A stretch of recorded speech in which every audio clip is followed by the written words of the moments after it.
Okay, students, welcome to our review for the test for the full book of the How to Drive AAA Making Driver Education Fun and Easy, 15th edition. If anybody has any questions through the time, please don't hesitate to take yourself off mute or to write me a message in the chat box. This one will probably do just the answers by giving in the chat box. The way we're going to do is we're going to go through every one of these questions. I'm going to ask you the question, or maybe I'll just let you read the questions. That may be even better. I'll go to the, I will go to the slide like this one. Approximately which percentage of crashes are caused by driver error? You guys type answer in there, what you think it is, and I will give you the correct answer.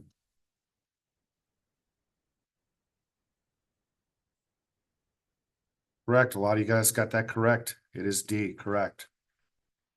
Very good. Now, for this next one here, let's read this and give me the answer on that.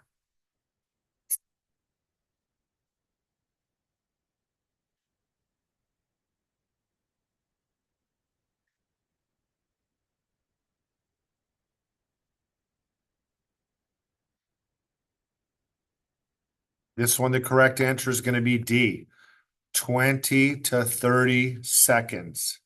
20 to 30 seconds down road. Okay, how about here?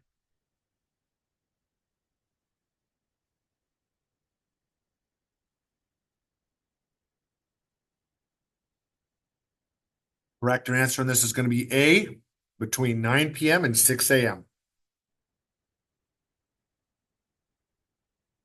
Number 4.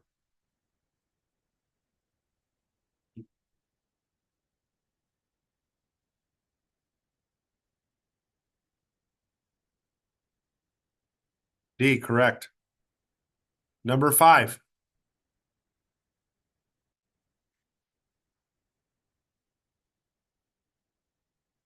Very good. D, correct. On to chapter 2.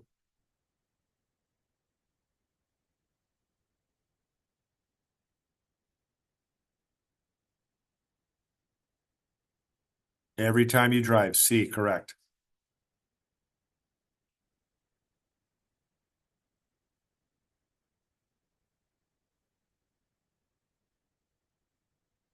Correct. B. From the front of your vehicle. This is an important one. If facing oncoming traffic, don't go from behind so that you can see it. You can get in your car safely. You're facing the traffic, okay? Correct. C. 9 and 3 o'clock.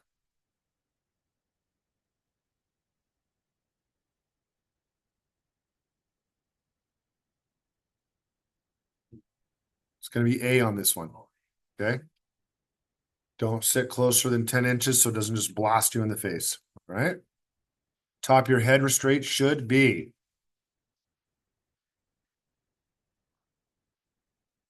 Correct, correct. Slightly above your ears. Correct. This is to keep you from getting whiplash, knocking your head back. Okay, now we're on to chapter 3. See how quick we're moving through here, students?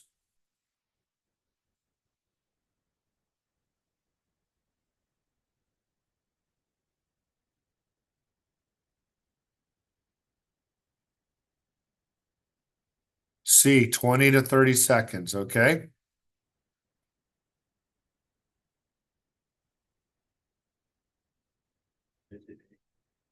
This one here. Let's get a couple more people to answer on this one. This is going to be all of the above. All of the above. Concrete gives the most traction of all. So it's a little bit misleading, but yeah, concrete gives the most traction of all. All of these give lesser amounts. It's like more likely to slip off. Yeah, asphalt's definitely going to be the second best. Okay. All right, what do we got here? Yes, we got some correct answers. C.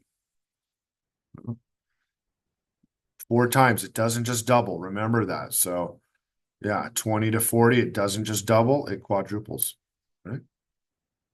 When braking hard, the weight of a vehicle noticeably shifts. To where? B, correct. To the front of the vehicle. Okay.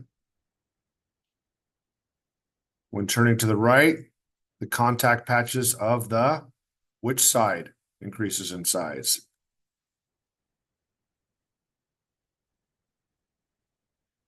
Correct. It's going to be D. D to the left side. When you're turning to the right, boom, it's going to push your car to the left.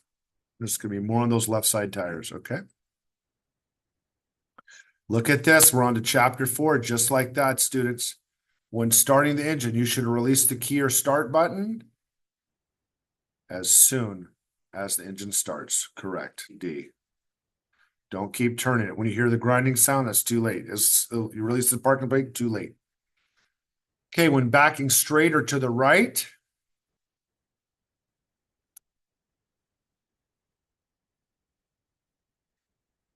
we're going to go with D. Okay, we want to put our hand on the back of the passenger seat right there. 12 o'clock with your left hand. Okay, steer with the left hand. Okay. All right, acceleration is used to maintain slow forward motion or allow speed to increase gradually with minimum weight shift.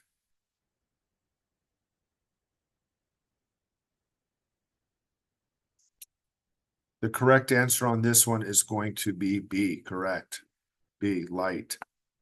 Light acceleration. All right. Total stopping distance is made up of?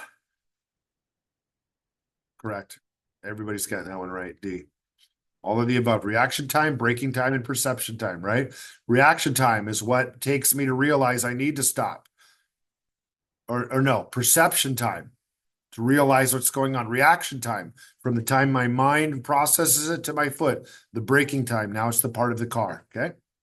Number 5, what kind of braking is used to smoothly and gradually reduce brake pedal pressure? This one's a little more tricky. Let's see how we do. All right. This one is actually going to be A, trail braking. Good job. Fantastic. Not everybody got this one right, but we got it right here, okay? And remember, these questions, there's like probably 150 questions on here. 100 of these are going to be on your test, okay? Yeah, everybody's getting this one right, okay. Yep. D.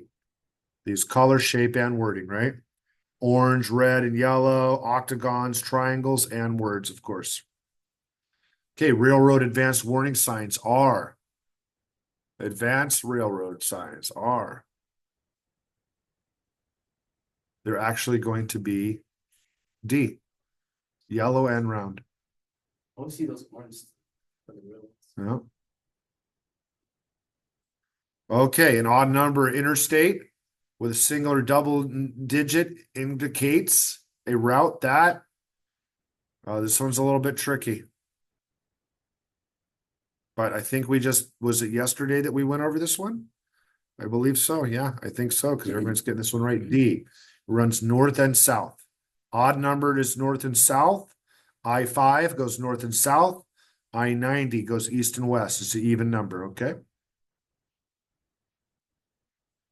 All right, a solid yellow center line on your side of the road means a solid center line means? Correct. Do not pass. Dashed line means you can pass. Solid lines mean do not pass. Okay. Great job. Solid white lines are used for.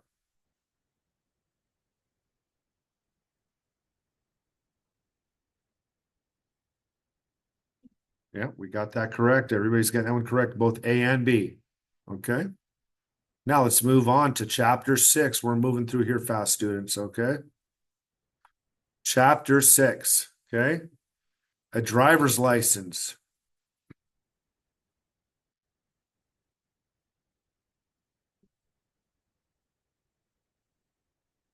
We're getting this right. Great job, students. Great job. D, all of the above. Lets them know you know how to drive, lets them know you have permission, and it belongs to the state. They can take it away at any time they want. Okay. What laws are designed to help drivers identify who may proceed first? Excellent answers. Excellent job, students. Wow, you guys got a great teacher. B, right of way. Great job. Great job. Like I say, good students, good teacher. Failing students, poor teacher. Everybody in here, we're going to pass, inshallah, Saturday. All right. Okay. 3, a certificate of motor vehicle title does what? That's correct. It demonstrates proof of ownership. Okay. Which of the following situations describes reckless driving behavior?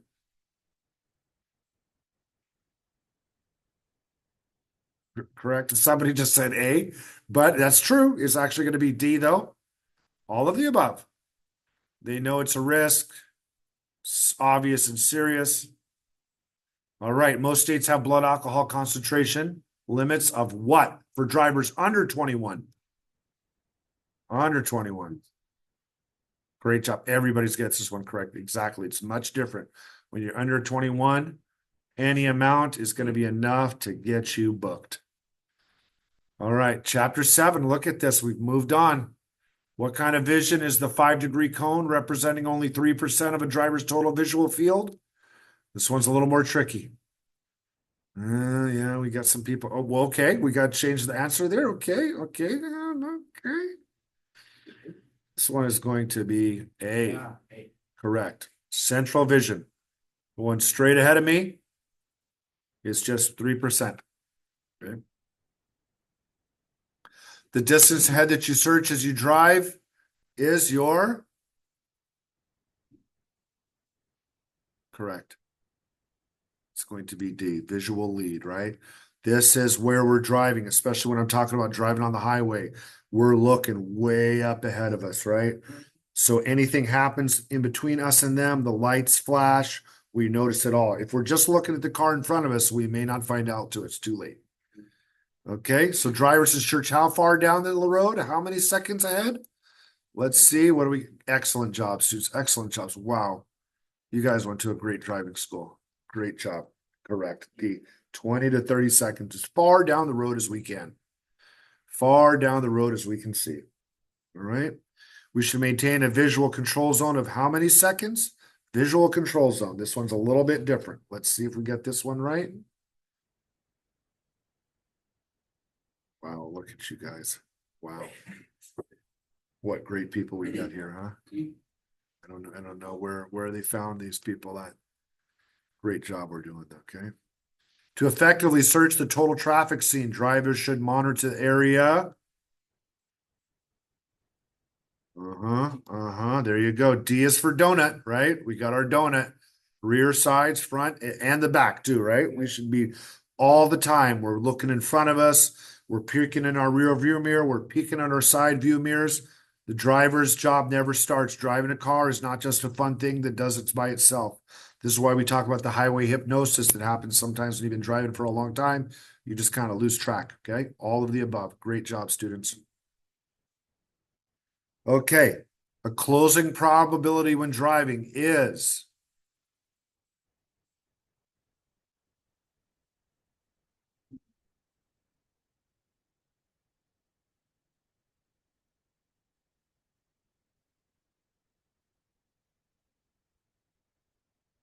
okay, we're getting some answers in. We're getting some answers in. Okay, okay, okay. What'd you say it's going to be? The chance that a vehicle and another object will move closer together as they move along a projected path of travel. It's not a good thing, right? Well, this is just like we're looking and we're noticing it, right? We're like, we're viewing it, we're seeing what's going on. And so we got an idea. Okay, like this thing is going to get in our way. Like I'm looking up on the road, right? And I'm riding in the lane and there's somebody on the right getting on the highway and their lane's coming to an end and they're coming and I'm knowing that they're either going to have to speed up or I'm going to have to slow down or I'm going to have to get out the lane because they're not speeding up, right? So remember this, students, as well as I always talk about, like when you're getting on the highway, it is your job to speed up to the amount of traffic. And I actually recommend that if you need to, go faster than the speed limit so you can get in. It is not the job of the people on the road to slow down and let you in. Okay. Adjusting your speed to address one hazard at a time is called what? Multiple risks? Correct. Separating. Separating multiple risks. Okay. When you're driving, it's most difficult to control the space to your, there we go, rear. It's the hardest ones. This is why we always want to be taking a look in that rear view mirror. Sometimes you're going to tap your brakes a little bit just to kind of get them to back up off you. And it's a cat and mouse game. You're gonna tap, you're gonna slow either sometimes you slow down by not hitting the brakes, just letting off the gas, and then you speed up. You try and create some distance between you. And it's because some people are always going to be tailgating you. So you always got to do tricky things. What I don't recommend is the slam on the brakes. Some people, they get mad. They're like, oh, you're getting too close to me. They slam on the brakes. It's not worth taking a risk of getting an accident. Okay. So, like, yeah, increase your donut to the back by doing things like slowing down by coasting and then speeding up just to try and create that more space there. It's a full-time job, students. Okay. It's never going to be a time. And then, especially when you grow up and you got bad kids in the back of the car and they're throwing stuff and they're arguing and it's not fun. Okay. All right. In traffic, the best way for you to provide an emergency escape path is to maintain adequate space to the. Excellent. Excellent answers. A.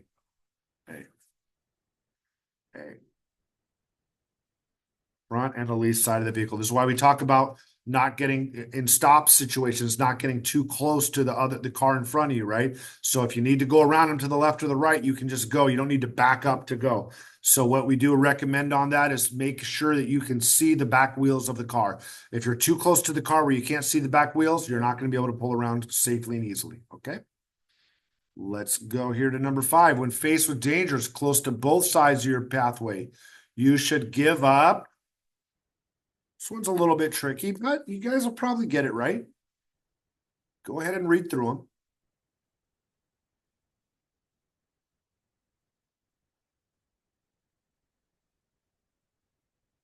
You're getting some answers in.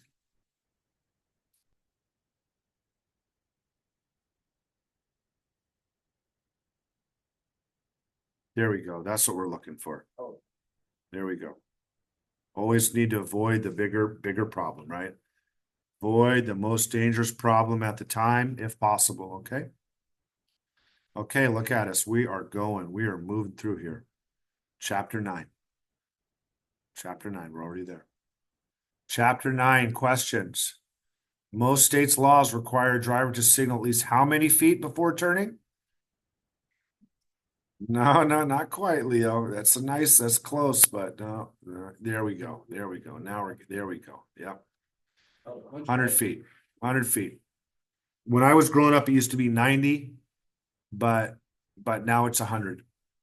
So yeah, just think about that, like especially when we're driving with lanes that have a middle turning lane, when it's like a 3-lane road where two of them are going in opposite directions and the middle one is the shared lane for turning. You want to turn on that. If you're going to turn left there, you want to turn on that signal right when we're about to go and then move over into that lane. And the same thing on the right turn, we want to turn that signal before we get to there. So people behind us, they've got time to know that a lot of the time, because when I make that right turn, I'm going to have to slow down. So the guy behind me, he's moving. He's like, I'm going to go 35 miles an hour. We don't want to hit the brakes on him at the last second. Yeah, maybe it's his fault when he hurts us, but a defensive driver, he or she is always looking to avoid contact. Okay. So when preparing to turn, you should. What are we going to do here?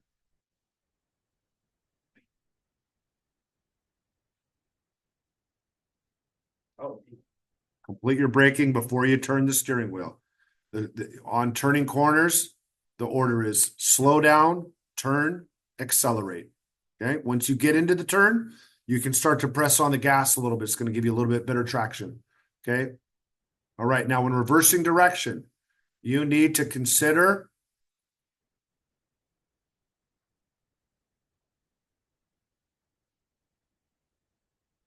Excellent answer, students. Excellent answer. Density and speed, street layout, visibility and line of sight, okay? And you know where a lot of people, the most dangerous is it's like in your own parking lot or your own driveway because you're so used to it. There's never nobody coming down your street at 6:45 in the morning. You need to leave for work. You got your coffee there. You're trying to listen to your podcast on the way there, and you turn out and you run over some kid on a bike. Don't be that guy or that girl, okay? You can what? Your what can be used to help you know how far forward to pull into a parking space. I don't know if you guys, wow, some people remember this one. Look at that. Excellent job. Side mirrors. Remember that when we look to the side, we can see it lined up. It lines up from there. That's a real interesting thing, right? Where when we look at the side mirror above it, it's gonna like line up from where the lines go. It's really neat. Okay, number 5, when parking uphill next to a curb, turn our wheels which way?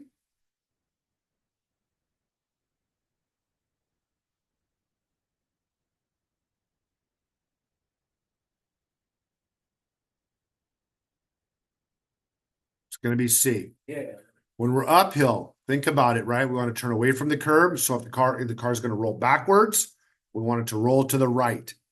If we're parked downhill, if something with the brakes goes bad, it's going to roll forward. We want to turn to the left, so we'd rather run onto the curb or into somebody's yard than in the middle of the street.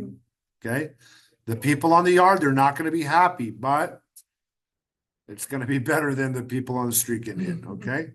Now let's move into chapter 10. Look at the speed. We may get this all done in the first hour. We may. We'll see. It's already 14 minutes. It's already. And we didn't even start right away. Okay. Chapter 10.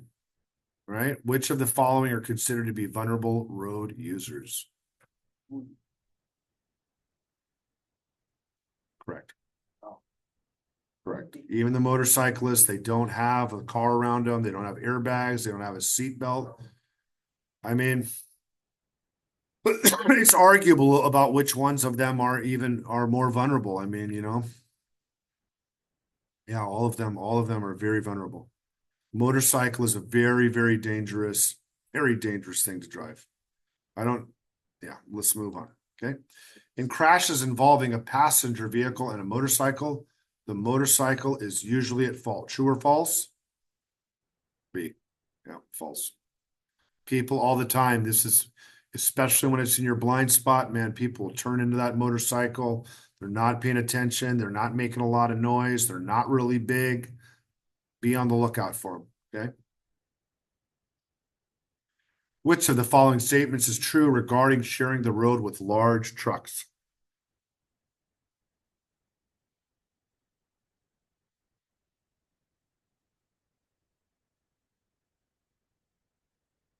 Multiple blind zones. Multiple blind zones. All right. A lot of blind zones, trucks. So you don't want to get stuck over on the side of the truck. We don't want to do that because sometimes they'll switch lanes and they'll switch right into you. I had that happen the other week driving up Rainier and he just came on over and all I could do was slam on the brakes so that, he didn't sideswipe me because it's not like getting hit by a Volvo. All right. Driving courtesy is important as you share the road with excellent students. Wow, you guys are great. All of the above. Correct answers. Share the roads with all of them, okay?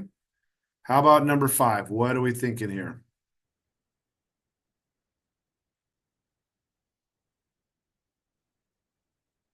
Excellent. Trains. Very, very risky. When you get hit by a train, there's not much chance of survival. Okay. Look at us. Chapter 11. By design, intersections are risky because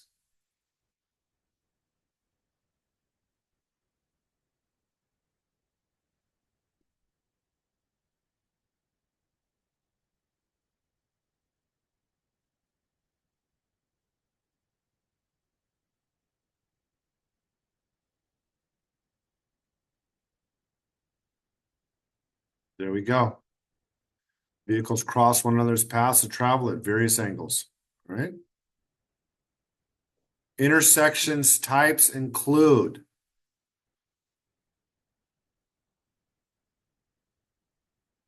very good, controlled and uncontrolled. Ones with stoplights and stop signs, some without them. A lot of times when we get on these back streets, there's none at all, right? That doesn't mean just drive like crazy that everybody's stopping for you. You got to pay attention and proceed with caution, especially if there's houses or trees or bushes. Here in Washington State, we got a lot of plant growth. So a lot of these corners are hard to see around. Don't think just because it's on your street, nobody's ever there, that you can zip through there doing 35. All right. Successfully navigating intersections involves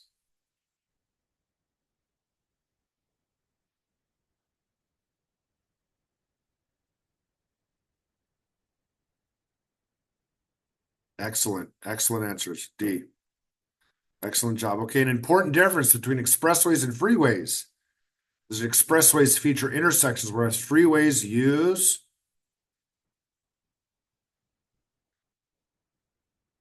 great answers. Great answers. Interchanges, right?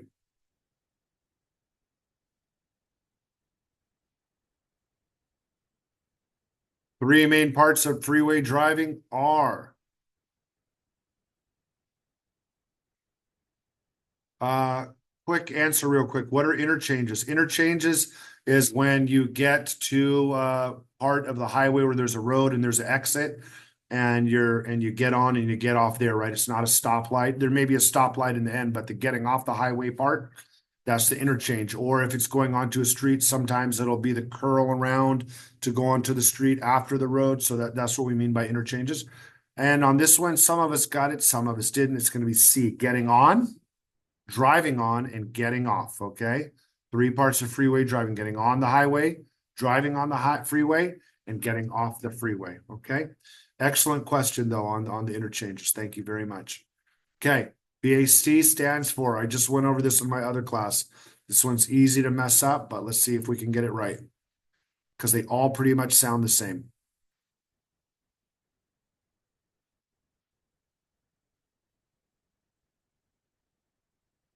Great job. Someone got it right. Blood alcohol concentration. Remember this. This is an easy one to miss.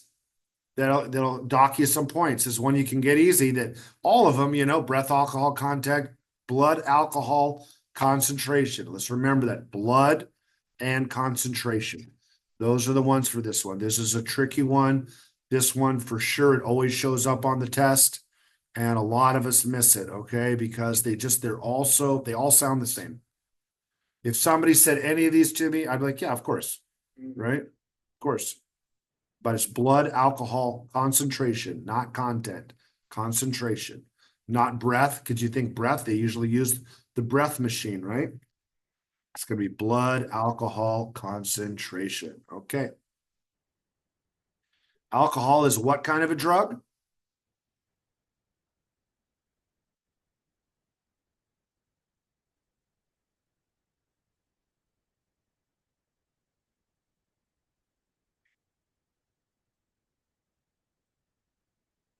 C, depressant.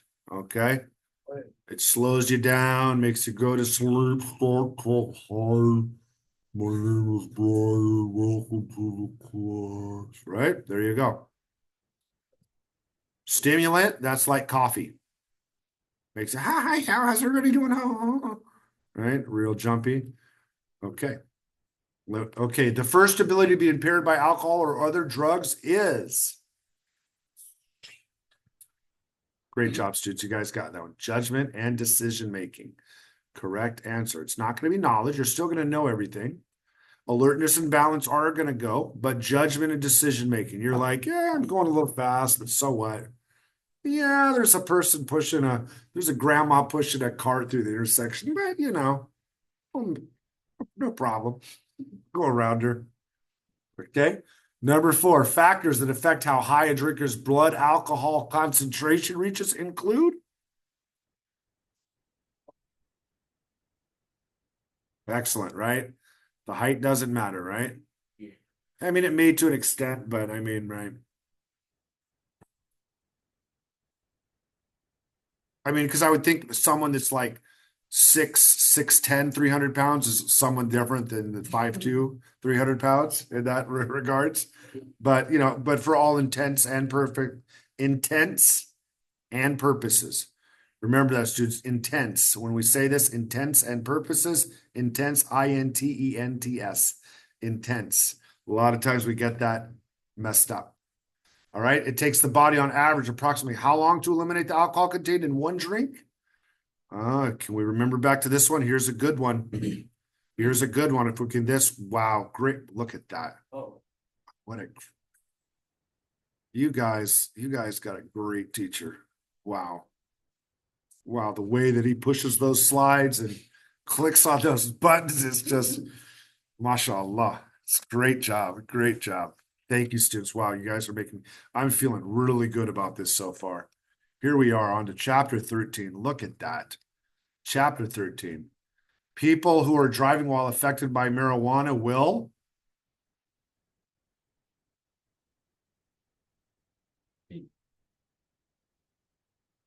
Excellent answer. Excellent answer. See better at night. This one was probably an easy one right here, right? This is what I talk about with multiple choice questions, students, right? Just a short thing, just on driving school as well as any other school. My always advice on multiple choice questions is, whether you know or not, when you're not 100% sure about the answer, always. So right now there's 4 questions, right? If I just take a blank guess, I got a 25% chance of getting it right. If I can eliminate one of them, I got a 33% chance. If I can eliminate 2 of them, I got a 50% chance of getting right. So right away, I know that it's not going to be see better at night. Okay. And then with those 3 ones, I say still capable of driving safely. I don't know, maybe. Be more relaxed and drive better. I don't know. But tend to concentrate on one thing at a time while driving. That sounds more problematic. The question's leading you to say that. So we're going to pick B. Everybody got that one right as it is, but just wanted to throw that in there. Okay. Combining one or more drugs can cause a synergistic effect on your body, meaning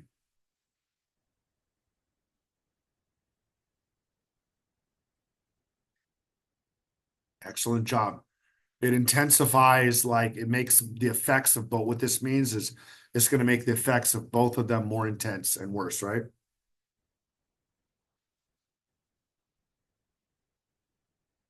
So like if a person has consumed alcohol and marijuana before they're driving, it's going to make the effects of the alcohol more intense and the effects of the marijuana more intense. You're going to be riding over granny. You're going to be riding over this cute little squirrel that I saw on the internet. Okay. Yeah, see, I'm not that old. I know a little bit. Okay, here we go. Number 3, a driver can legally drive after consuming marijuana. What do we think? There you go. There you go. If he has a car, some people may think that, right? They may think that. But which one would we know right away? Is it the answer? C. If if you ate it instead of smoking it, then it's okay. But these 2 ones here, if you haven't taken the course, you'll be a little confused. Like, is that possible? I don't know. I don't know. But as we saw, I believe that if I remember right from this one, any amount of marijuana in your system, especially for someone under 20, I don't remember what it is, over 21, it's like a very low level. But I believe anybody under 21, so that means you could have smoked it like last week and they could still get you. Okay. So remember that, students. It's very important to understand these things. Yeah, it's like it's better. You're gonna have better skin and better teeth without it. Okay. Who is ultimately responsible for preventing you from driving after consuming drugs? I don't think we need a whole lot of work with this one. It's not the pharmacist and it's not your doctor. There you go. All right. Prescription medicines and over-the-counter drugs can reduce your ability to drive safely by. Excellent. Once again, excellent. You guys all got that one. It can do all of those, right? Don't think that because the doctor prescribed it for me and I picked it up at Walgreens, it's not going to make me run over granny. All right. Here we go, students. Chapter 14, questions page. And the three categories of distractions include visual, manual, and some people are already answering just like that. Mental. Excellent, right? We just went over this like last week, right? So excellent job. Excellent job. These are still really fresh in your head, okay? All right. No, no, no. Yeah. Hmm? How can being distracted affect the core skills needed to drive safely?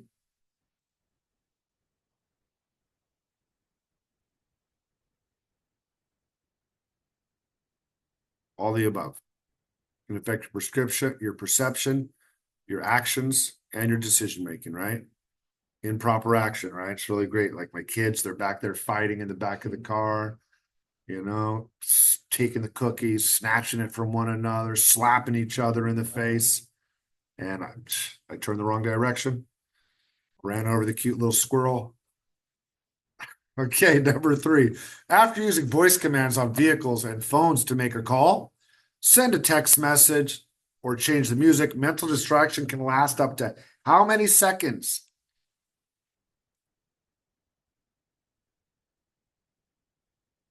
Excellent job. I wonder, did you guys all know that one, or was it just because it was such an odd number like 27 that had to be it? For me, that's why I don't really remember it that great for me. Yeah, I would have picked D for that reason. Okay.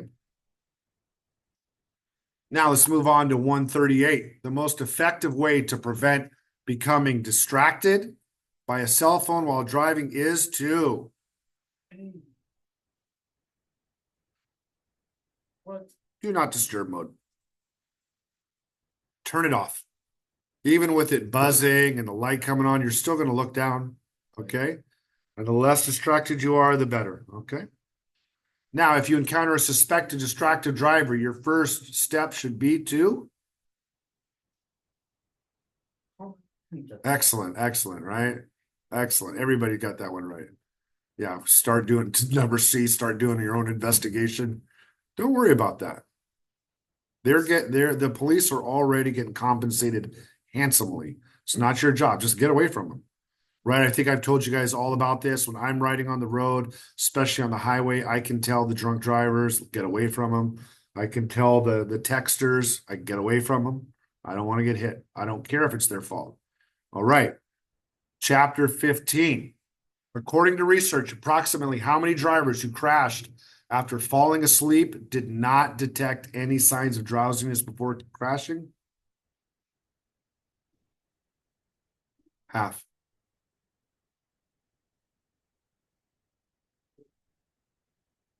That means that they didn't think that they were going to fall asleep.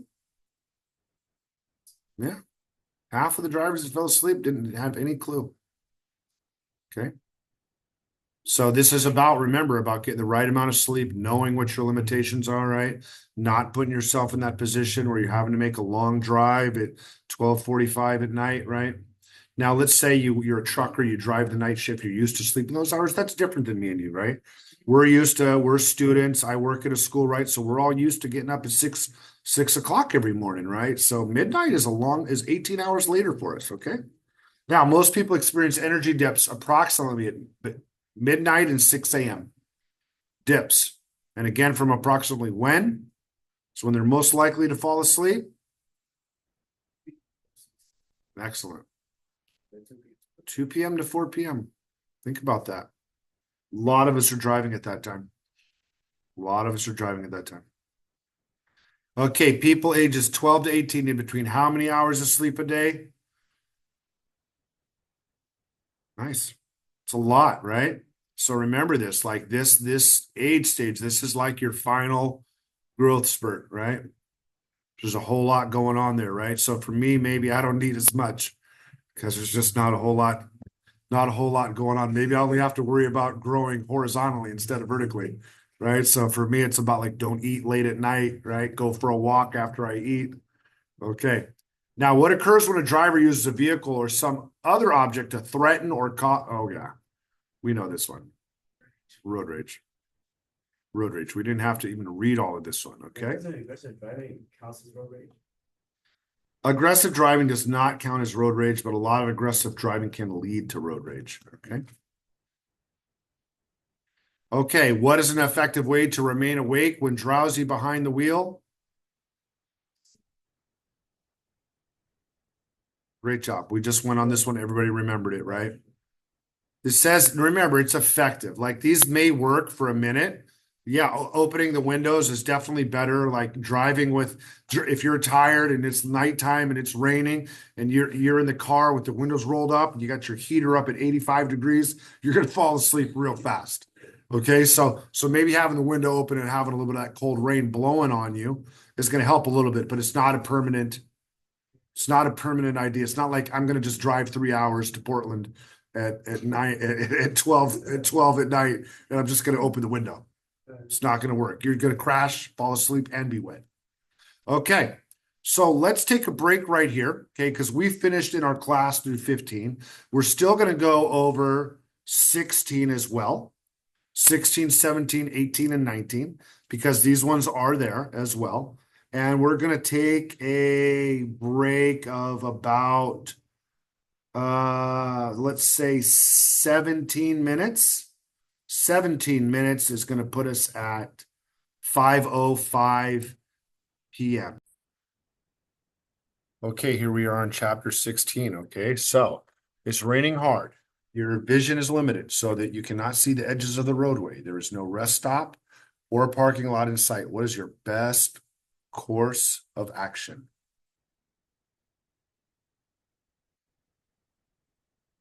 There you go. Pull over to the side of the road. Pull over to the side of the road. I would add, probably turn on my high beams and my hazard lights as well. It says put an emergency flashes while you drive, pull over and do that. Okay. Which of the following vehicles is especially prone to brake loss when traveling on downhill roads?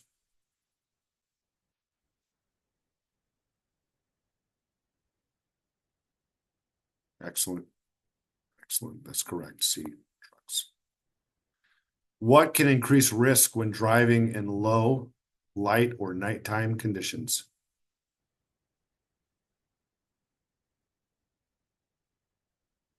Very good. D, all of the above. All of these can increase risk. Great job, students. Grime can reduce headlight effectiveness by as much as, let's see, how much percent? What do you think there? Okay.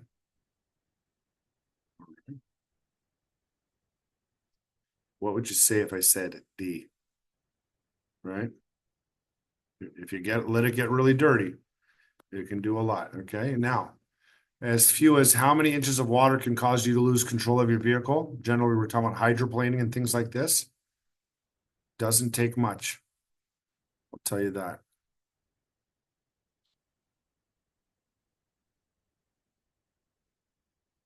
6 inches. Okay. And I kind of gave this one away. What occurs here? There you go. Correct. Very good. And to avoid crashing, you can use what?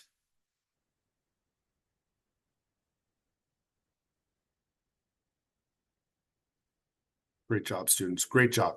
Great job. Great job. Let's go on to the next question here. What kind of skid occurs when your front tires lose contact with the road surface? This one may be a little tough. Let's see. Let's see how we do. Let's get a couple more answers on here. Okay, this one is going to be an understeer. Understeer skid. Okay.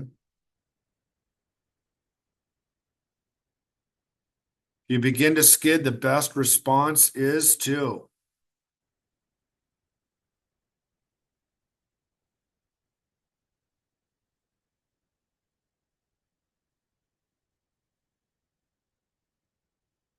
going to be to continue to steer where you want your vehicle to go. Okay. Continue to steer the direction you want to go. All right. Let's move on to here. If you believe that your brakes have failed, your first action should be to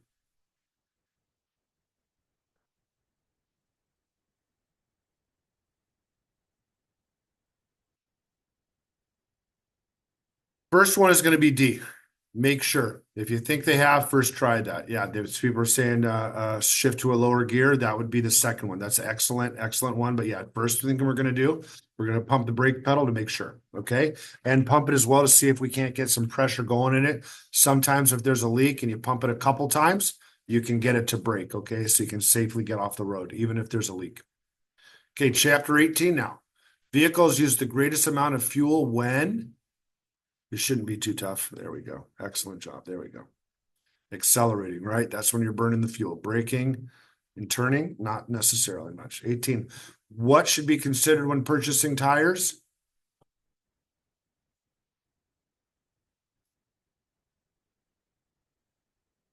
Always, right? Always.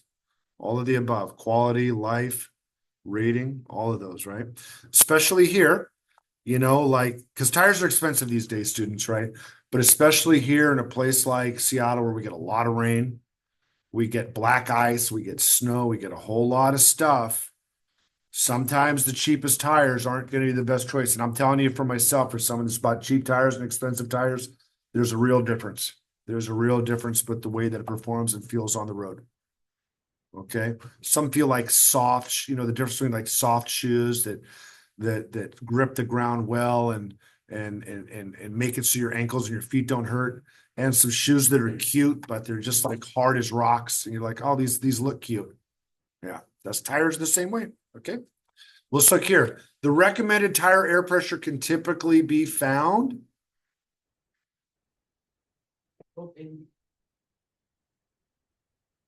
Excellent. Both A and B. Both A and B. Can I get a price for this one? Huh? Can I get a price for this? Yeah, of course. Of course. To be safe to use, your vehicle's tires should have a minimum tread depth of. This one's going to be a tough one. Well, wow. Look at that. Someone just jumped right out. Wow. Jumped right out with that one. 4/32 of an inch. Wow. That's great, huh? Okay, let's look here. We got a few more to go. Engine oil should be changed.